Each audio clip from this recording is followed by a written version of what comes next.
Welcome back to The Breakdown with me, NLW. It's a daily podcast on macro, Bitcoin, and the big picture power shifts remaking our world. The Breakdown is sponsored by Nexo.io, Arculus, and FTX, and produced and distributed by CoinDesk. What's going on, guys? It is Sunday, February 27th, and that means it's time for Long Reads Sunday. Before we get into that, if you're enjoying The Breakdown, please go subscribe, give it a rating, give it a review, or if you want to get deeper into the conversation, come join us on the Breakers Discord. You can find a link in the show notes or come to bit.ly/breakdownpod. Now today for LRS, we're going to read 3 threads related to Russia's invasion of Ukraine. 2 of them are about why the West got it wrong on Ukraine, offering very different pictures. And the third is, well, something a little bit different that I'll share at the end. I share these perspectives not because I necessarily agree with them, but because I think these are the questions that we're asking now, and it's important to ask them. It's important to ask them out loud to be able to have the conversation. The first is from Konstantin Kisin, who's a comedian, the co-host of TriggerPod, which is also a YouTube channel. And Konstantin talks a lot about woke culture and the problems thereof, which you'll see through this thread. He writes, the why you were wrong about Ukraine and will be again mega thread. And I'm going to excerpt it, so there's a whole historical section in here that you should go back and read if you're enjoying it. There will be no invasion, they said. Putin is just saber rattling, they told you. It's just Biden trying to escalate the situation so he can look good by diffusing it, they explained. Anti-establishment voices on both left and right, voices of reason, urged us to be careful.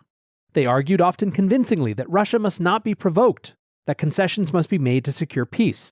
And you believed them. You believed them for the same reason I would have believed them. You believed them because the establishment voices kept lying to you. You believed them because you know that Western leaders are corrupt, dishonest, warmongering incompetents who have led us into a series of pointless counterproductive wars. You believe them because you don't want a confrontation with a nuclear superpower on the other side of the world over some piece of land you'd struggle to find on a map. And they were making good points, were they not? Surely they were right when they explained that the reason all of this is happening is the ever eastwards expansion of NATO. We mustn't poke the Russian bear, as one friend put it, and aren't we here in the West guilty of the same or worse? Sure, Russia annexed a piece of Ukraine in 2014 and orchestrated a civil war in the country's eastern regions. But what about Iraq, Syria, Libya, and Afghanistan, where our involvement has killed more people for no discernible benefit to anyone except ISIS and the Taliban, who thrived in the chaos we created? And isn't it true that people in eastern Ukraine are mostly Russian speakers? Isn't it true that they voted in referendums for their right to self-determination? Isn't it true that these lands were historically part of Russia? Wasn't, in fact, Russia founded in Kiev, today's capital of Ukraine? There will be no invasion, in other words. And if there is, well, it's Russian land populated by Russian speakers who want nothing more than to be rightfully reunited with their historic motherland. This narrative is persuasive precisely because it contains grains of truth. It is true that NATO has expanded eastward since the collapse of the Soviet Union. It is true that American and British interventions in the Middle East were calamitous, and that's why we, that is you and I, opposed them at the time. It is true that the people in eastern Ukraine speak Russian, that referendums were held, that these lands used to be a part of the Russian Empire, and that the history of what we now call Russia began with the Kievan Rus.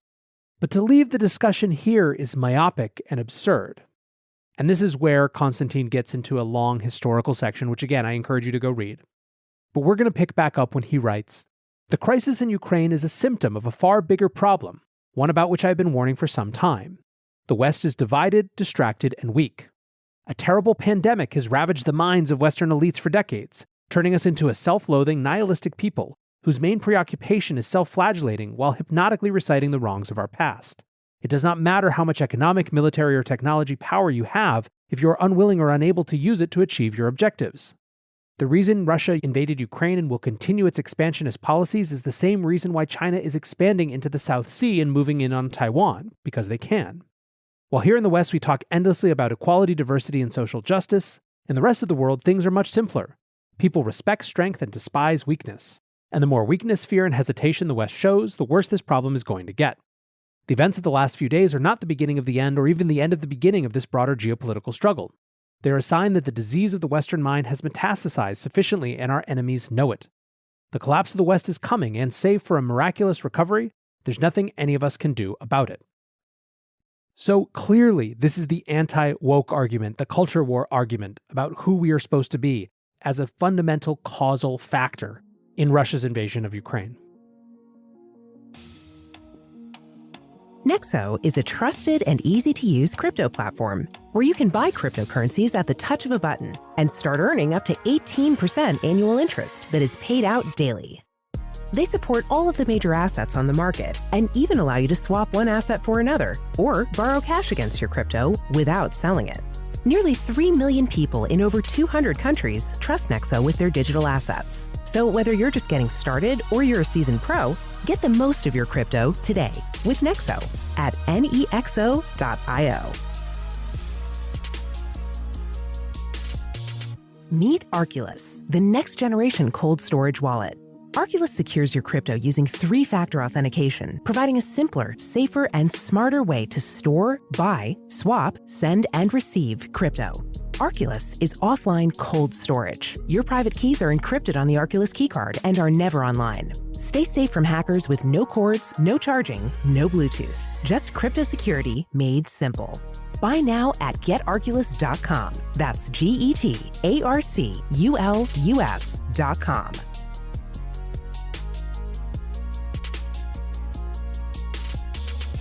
The Breakdown is sponsored by FTX US.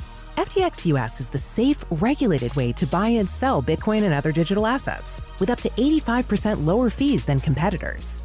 There are no fixed minimum fees, no ACH transaction fees, and no withdrawal fees. One of the largest exchanges in the US, FTX US is also the only leading exchange that supports both Ethereum and Solana NFTs. When you trade NFTs on FTX, you pay no gas fees. Download the FTX app today and use referral code BREAKDOWN to support the show. Let's jump now to Melissa Chan, a reporter at The Washington Post. The prevailing belief from experts the last few weeks is that Putin wouldn't try something like this. Not a criticism of expertise, but it's a reminder that rational people analyzing things do not take into account enough the possibility that some autocrats are crazy. I see the same approach to analyzing Xi Jinping. There is an assumption he is rational. This is why he wouldn't do X or Y. But what if hubris, being surrounded by yes men, and power make men nuts? Not enough credence is given to this possibility in foreign policy. Erdogan is another example. He's chosen to ignore all his economists and run economic policy in his country. Strong eye alone can fix it energy here, leading to a collapse of the lira and debilitating inflation in Turkey. This was not rational, yet he did it anyway. History is literally littered with examples of leaders who start acting totally nuts because of their power. Yet modern-day policymakers mostly ignore this fact, when there have been so many data points and focus mainly on what rational people would do. Tyrants, they're not like us. Only a handful of people around the world ever experience that level of power and the mental impact. This is why crazy worst-case scenarios need to be taken seriously, rather than always shoved to the fringe of the genteel policy world.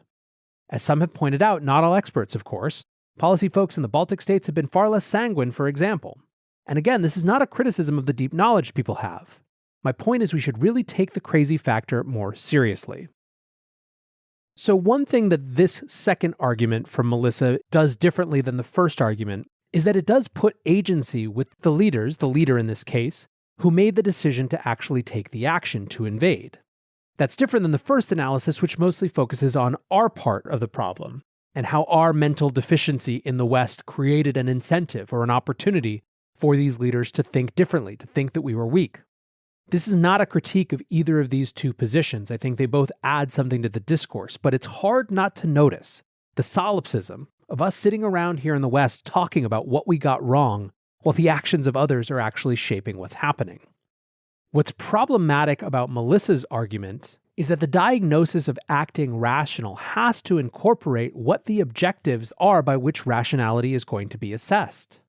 If your goal, for example, is something that seems fundamentally irrational to your opponent's mind, then the completely rational actions you might take to get there will seem, as Melissa calls it, crazy.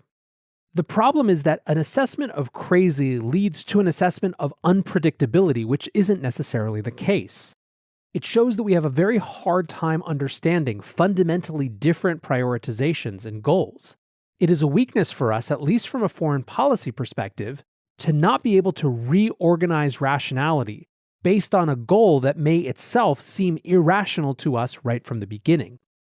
Now, I don't want to get too much deeper into this because I don't want to go speculate about Putin's motivations, and I'm not enough of a Russia expert or a Putin expert to know to what extent the arguments I've seen that, for example, this was always going to be a crisis because to him it is a historical accident to be righted on a fundamental level that Ukraine is not part of Russia. I just don't know how valid those things are, so it's hard for me to state about what that seemingly irrational goal might be. What I know is that it's dangerous to write things off as just crazy. But I think the point that Melissa is getting at, that we need to understand global leaders, world leaders, through a lens that may not be the same as our own, is important. However, there's another piece of this story that I still am having a hard time getting my hands around and sifting through the copious amounts of information on either side. And that is what average Russians think about this. I'll share one more thread, this time from Sam Green, a professor of politics at King's College London, whose writing has been featured on the show a couple times this week. He wrote, "One more thread today, and then I'm going to take a break and decompress for a while. This one's about protests and Russian public opinion. There have been about 1,700 arrests at anti-war protests across Russia today, and NLW note this was after the first day of fighting. Given the propensity of these numbers to lag, the actual number is probably higher. We don't know how many people came out to protest. It may not have been very many, but it will have likely been 10 to 20 times the number who were arrested, at least. Bear in mind that the Russian protest scene has been dormant since riot police more or less wiped the streets with Navalny supporters in the early months of 2021. After that, the opposition called off protests out of concern for the physical welfare of their supporters. Given the level of ambient repression, the fact that anyone is coming out at all is striking. Striking as well as the fact that the riot police came out before the protesters did, especially in Moscow and St. Petersburg, but not only according to reports. And the police didn't exactly behave themselves. At least one of my friends in Moscow was delivered to a police station unconscious with a fractured skull. Now here's what my research suggests about protests in general, and in Russian in particular. People are most likely to turn against the state when it presents an immediate and unavoidable threat to their ability to imagine a future better than the present. When threats are diffuse, people find individual ways of coping. When they're concentrated, they have no choice but to come together to seek a solution that helps everyone. We also know that protests are driven by moral shock. When the state begins to do something that not only offends a person's sense of right and wrong, but that alters their sense of what the state might do in the future. This can cause a panic and a now or never response. Without the ability to interview protesters, I cannot know what's driving the mobilization in Russia right now or how much it might grow, but we can form reasonable hypotheses. We know that this war presents a concentrated threat in the form of the damage it will do to ordinary Russians' livelihoods for decades to come. So it is possible that some protesters are mobilizing to prevent their futures and those of their children from being foreclosed. Indeed, that idea, that Putin has just robbed Russia of its future, is one of the most common refrains I'm seeing in anti-war posts on social media. We also know that this war may cause a moral shock. Anecdotal evidence and a bit of survey evidence suggest that most Russians didn't take the prospect of war seriously and have thus been caught off guard. While Russia has been to war before, Russians are mostly accustomed, like Americans or Brits, to seeing their bombs fall on far-off places of which they know little, a category that includes, for most Russians, Chechnya. Ukraine, on the other hand, is both close and familiar. Tens of millions of Russians have Ukrainian heritage, or indeed were born there. They have family and friends there. The cities they are bombing are cities many of them have visited. The violence in Ukraine, coupled with the violence in the streets at home, may, and I emphasize may, make many Russians very uncomfortable. It may suggest the potential of both sides of violence to escalate.